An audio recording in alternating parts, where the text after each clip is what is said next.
government, and whereas government by order and council takes away the prerogative of the people's representatives and is a distinct violation of the principles of democracy, therefore we, citizens of Winnipeg, in mass meeting assembled, protest against government of the order and council and demand the appeal of such orders and return to a democratic form of government. Whew, I'm exhausted. That was very complicated. Yeah. The Defense Committee account of that meeting went on to elaborate. The Order in Council is a negation of all that we have fought for and obtained for centuries. We do not propose for one moment to sacrifice those liberties, not for one moment. It is true that we have had a worldwide war. It is true that the capitalist class of the world has fastened upon the rising democracy's chains, which bid fair to say, and unless we rise to the occasion and break them, the labor movement throughout the world will forever be in bondage. Whoa, that's getting very technical. Damn, some just fighting not words. Like a freaking strike. This is an entire... See, and I won't go on because now they're involving, the Russians and the Germans. Cheers for Russian Revolution. What see, and now they're like tying this in with the Bolsheviks and all this good stuff. And I call Bolshevik. I call Bolshevik. And then after which there was a follow-up meeting at the Majestic Theatre, the Walker Theatre, organized by the SPC, the Socialist Party of Canada, reiterated the critique of government made at the Walker, but laid on more of the socialist critique of government. Despite these meetings, there was never a formal alliance between the unions in the strike and any political party. However, in the next year, when 30,000 workers went on strike, the meeting and the speeches by labor activists were used to prove revolution was being planned. Okay. Just thought, it was like, here we go, 30,000 people. I know, right? Bring it. So that, a lot of, the second part of what I read was actually also from the CBC Canada History, I think, believing. Yeah. Okay. So if you would like to continue on with a little bit more. Be on in Winnipeg, tensions would explode. In post-war Canada, factories were shutting down, triggering bankruptcies and unemployment. Those with jobs could not keep up with inflation. The cost of living rose by 64% over 1913. That's insane. People also remember the huge profits from manufacturers made during the war, seen to be at the expense of workers and soldiers. Yeah, I can imagine. For sure. Yeah. Canadians were angry. I would imagine so. They were mad they weren't going to take it anymore. Yeah. Some wanted better wages and working conditions. Others just wanted jobs. The atmosphere was ripe for revolt. An ordinary event was about to spark an extraordinary response. On May 1st, 1919, Winnipeg's building and metal workers went on strike for higher wages. 2 weeks later, the Winnipeg Trades and Labor Council appealed for general strike in support of the metal workers. The response was overwhelming. The first to walk out were the Hello Girls. The Hello Girls. Hello Girls, yeah. The last couple weeks. Winnipeg's telephone operators. By 11 a.m., 30,000 union and non-union workers have walked off the job. That's a lot of freaking people. That shuts down a city. It will, totally. And the next, just enamored by the next section that I gave you to read, because I've read all this through at least once. Oh, okay. And this is... You see the point now when you read the next. You see the point. You see because they go over there, they fight this war. They don't know if they're going to return. To what they kind of come home to, even. Right, yeah, I know. Yeah. Okay, go ahead. Sorry. In Germany, I fed on grass and rats. I would prefer going back to eating grass than give up the freedom for which I fought so hard and suffered so much. A war veteran wrote in the striking workers' newspaper. Yeah. A strike committee was formed, and for 6 weeks it virtually ran Winnipeg. Elevators shut down, trams stopped, postal and telephone communications came to a halt, and nothing moved without approval from the strike committee. That's a powerful strike. It is. Sympathy strikes were breaking out across the country. In response, Winnipeg business leaders organized a citizens committee to oppose the strike and turn to federal government for help. Ottawa was listening. Well, they better damn well listen at that point, eh? It had only been 18 months since Tsar of Russia was overthrown following a general strike in Petrograd, and now the Canadian government feared a revolution at home. See, they're making too many comparative lines, right? I know. Why is that, though? Because they want to feed on the sympathies of the public that aren't for the war. Right. I mean, not for the strike. Right, yeah. The leaders of the general strike are all revolutionists of varying degrees and types. From crazy idealists to ordinary thieves, said Arthur Meighen, Sure. Canada's Solicitor General. James Shaver Woodsworth was a Protestant minister and social activist who joined the strike. Woodsworth Building, downtown? There you go. Yeah, he disagreed with Megan. This strike is not engineered from Russia. In reality, the strike has nothing to do with revolution. Right? Yeah. It is an attempt to meet a very pressing and immediate need. The organized workers, like everyone else, are faced with the high cost of living. Like most people, they imagine that if they can get higher wages, they can buy more frigging food. And that's what it matters. Eh? Yeah, totally. That's ridiculous. Ottawa ordered the federal employees to return to work immediately or face dismissal. Believing that immigrants were behind the strike, the Canadian government amended the Immigration Act so British-born immigrants could be deported. Like the Brits are causing this. That's pretty bad, eh? The criminal code's definition of sedition, incitement to rebellion, was broadened.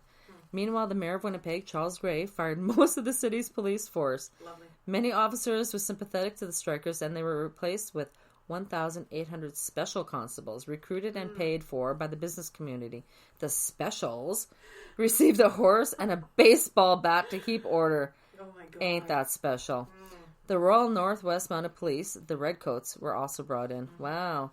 Mass exodus from work began 2 days later at 11 a.m. on May 15th. Winnipeg's clerks, culinary workers, teamsters, electricians, bakers, printers, caretakers, carpenters, postal workers, plumbers, cooks, tailors, blacksmiths, and other streamed out of office, shop, and factory. Some caught the last streetcar to run for 40 days. Gas stations and restaurants closed up. Elevators stopped running. 400 of the post office, 450 employees struck. About 160 firemen in Winnipeg and neighboring St. Boniface quit. The police force voted almost unanimously for the walkout, but stayed on the job at the urging of the strike committee. Striking waterworks employees left behind a maintenance crew with orders to keep water pressure down to 30 pounds. Can you imagine, eh? Drip, drip, drip. Yeah. The second story level, wow, that's crazy. Yeah. That's the entire everything. At that point, then, it's outhouse time, boys. Oh, yeah. Go dig yourself a hole. You're digging somewhere. Yeah. It's like, there's no way. That's I crazy. mean, a lot of people didn't have plumbing back then. I was just trying to be funny. No, but really, though, you have nothing. Nothing. Zip. No. Nada. No. Squat. Diddly squat. Diddly. Big time. All right. So, in less than 2 hours, almost all the workers in Winnipeg were on strike, and the whole productive and distributive machinery of the city was at a standstill. Winnipeggers couldn't receive or mail letters. And, you know, in those days, that was big. Sure. Yeah, you can get on, like a messenger and go... That's when everybody shits a brick when their internet and Wi-Fi's down, right? Mm-hmm. Anyway. Mm-hmm. And then they couldn't make phone calls. They couldn't send telegrams, express parcels, or ship by freight.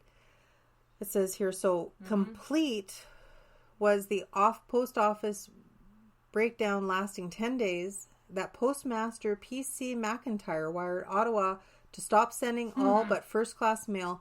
Parcels were piling up like non-stop Christmas rush. The Trades Council had called out that its entire membership of 12,000 and was startled to find from 24,000 to 30,000 on strike within 3 days. Holy shit. And again, considering these are back in times when it's all word of mouth and stuff, that's fast. That's insanely Ooh, fast. that startled me. That was the door. Yeah. That's okay, my dog will attack. Okay. These extra thousands, many of whom had never belonged to a union in their lives, simply came out on their own private protests as though infected by contagious strike fever. When a strike leader got to their headquarters, the 4-story labor temple, they found that their own elevator operators had quit. Oops, that's Oopsies. bad. Except you guys. Yeah. You guys get your ass back here. Yeah. Everybody else except you guys. Hundreds of grocery stores closed down and wholesalers dispensed goods directly to the public. Some people walked miles into the country to find food, such exercise. Some doctors reported was doing certain of them more puffy patients. A lot of good. I think I'd be a puffy patient. The asthmatics? I think so. Asthmatics for walking? Sure. That's funny. The most sensational stoppage was milk and bread, leading to bitter charges that unions were trying to starve infants and invalids. Is that you? Was that tapping? Yeah, that's me. Sorry. Wait, is that me? Yeah, that's me. There's a podcast called Knock Twice for Yes or something. Well, yeah. Yeah, sorry. no spirits today. I know. The strike committee ordered that milk and bread wagons back on the job on the second day. Striking firemen also barely assailed by people who visualized themselves at the mercy of the fires, offered to provide an emergency crew, but angered city officials spurned their offer. Wow. Ooh. So it's like, screw you. We're going to let this shit burn down. No. Shit just got real. No. Having paralyzed the city, the strikers found that they had to govern it, whether they wanted to or not, and control of Winnipeg passed from City Hall to Room 10 of the Labor Temple. What the hell's Room 10 of the Labor Temple? I guess that's just like Masonry kind of stuff going on. Labor Temple. I don't know. It's like Masonic Temple. I don't know. They have the Labor Temple. It's switched. It's switched a few times, I think, right? Oh. So there were basically 5 men. Okay, so it was the Socialist, which is R.B. Russell, Social Democratic Queen and Straight Line Trade Unionist James Winning, H. Veck, and J.L. McBride were in charge of the first week, and they were immediately dubbed the Red Five by the newspapers. Ooh. Oh, the Red Five? Like the Communist Red? Uh-huh, yeah, of course. Like how they're like putting labels and stuff, right? Yeah, exactly. After that, the full strike machinery took over, and committee of 15 answering to an outer committee of 300 representing all unions involved. Winnipeg newspapers lashed out at the strikers with the lurid charges, "Strike committee governs city." The Winnipeg Tribune cried in red ink banner line, adding, "To all practical purposes, Winnipeg is now under the Soviet system of government." Okay, I want to see that newspaper. I want to see a kidding. picture of it. A day later, the Tribune and its 2 competitors, the Free Press and the Telegram, disappeared from the streets as stereotypers and pressmen walked out. Oh my God. But the Free Press broke through the new blockade on May 22nd with a message to the outside world, beamed from a wireless station it had set up on the roof. Its dispatch picked up by the University of North Dakota, oh my God, near Grand Forks, reported the essential services were being maintained and all reports of violence in Winnipeg unfounded. This is like, it's like end of world fake shit. It's like fake news, right? I know, but it's like, oh my God, the city shut down. No one what's up with someone on a roof with like a beam of radio broadcast in North Dakota? Exactly. You know what I mean? Yeah. It's kind of like when everybody knows like Remembrance Day and like all the stores aren't open. Yeah. So people are like running out the last minute and emptying shelves and stuff. It's just like, really? It's like, really? Oh my God. Anyway, meeting twice daily in the hot weeks of May and June, the Big Strike Committee held tumultuous sessions on the 4th floor of the Labor Temple, while down on the 1st floor in partitioned off rooms in the inner community grappled with ever-mounting problems. One of the naughtiest... And they're saying naughtiest, like it's a knot, like a knot, was getting bread. Is that like what the Americans call clusterfuck? Was getting bread and milk wagons, back to the work. Companies were afraid to send their wagons through strike-bound streets, and drivers didn't want to be called scabs. Oh, that's where that word comes from, hey?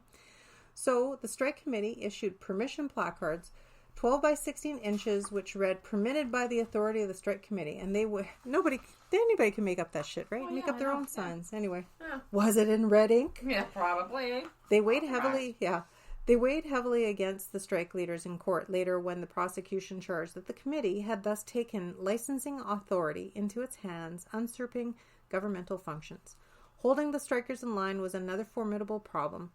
Through the Daily Strike Bulletin, editor William Ivins blithely urged workers to just eat, sleep, play, love, laugh, and look at the sun. Oh my God. Well, man, let's smoke a doobie and just chill. I'm going to love and look at the sun. That's right. Parades were taboo, but meetings were held in public parks, and on Sunday the strikers amassed into Ivins' open-air labor church in Victoria Park. There, the ex-minister, jovial and fluent, kept up a vibrant fire of bolster morale, assisted by Winnipeg, Russell, and others. In spite of the warnings, however, crowds gathered ominously on downtown streets. Dun, dun, dun, dun, dun, dun, dun, dun. Meanwhile, organized oppositions loomed. The Citizens Committee of 1,000 took shape under the chairmanship of A.K. Godfrey, a grain and lumber merchant. Its headquarters was the barn-like board of the trade building on Main Street. It was composed mostly of professional and businessmen sincerely convinced that Winnipeg was faced with no mere strike, but a plot to establish Bolshevism. I call Bolshevik. And the rule of the Soviet here, and then to extend over its dominion. Good Lord. Wow. Drama. Scary here. Drama queens. Okay. On June 10th, a riot broke out after the Specials tried to disperse a crowd listening to his speech. Guys. The Specials. A few days